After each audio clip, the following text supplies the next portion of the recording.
ও আচ্ছা, দেখা যাক আমার পছন্দের তালিকার টপ হিরোটাকে।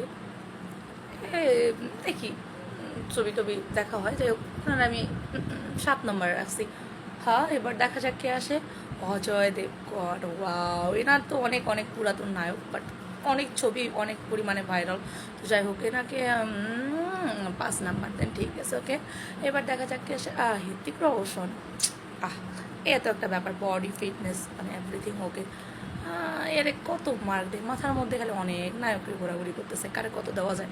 যে 4 নাম্বারে রাখলাম। আচ্ছা, যাই হোক, হ্যাঁ, এনারে আমি খুব একটা ছবি দেখার সময় টময় আমার হয় না, তারপর যতটুকু দেখছি চলে, এর আমি 6 নম্বরে রেখে দিচ্ছি।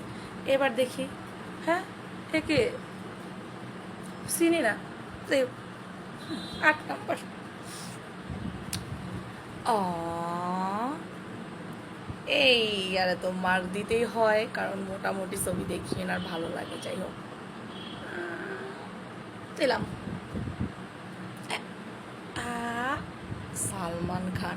এনার সাথে তো বড় হওয়া, সরি, উনি ছবি করতে করতে বড় হয়ে গেছে, আর আমি হচ্ছে গিয়ে থুকু, মানে আমরা দেখতে দেখতে বড় হয়ে গেছি। তো সেই খাতিরে অলোকে 2 নম্বর। তারপরে দেন একে খেয়েছে, যাই হোক, একটু 9 নম্বর। হ্যাঁ, এখন হচ্ছে গিয়া এটা এটা কি হলো?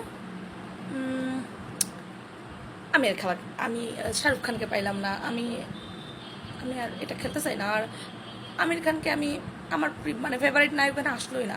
আমি কেমনে তার এখন দিতাম মার্ক কন। ইনি 10 নম্বরেও আমি দিতে পারবো না, কোনো চেঞ্জ করা যাবে? একে চেঞ্জ করা যায় তো কোনোভাবে, 3-এ বা 2-এ নিয়ে যাওয়া যায় তো কোনোভাবে, হবে সম্ভব? হ্যাঁ, হ্যাঁ, এ তো চেঞ্জ হয় না। যাই হোক, আমার 1 নম্বরে থাকার কথা শাহরুখ খান ছিল, কিন্তু কেন আসলো না? এ কিছু কথা। যাই হোক, আমি আর খেলতে চাই।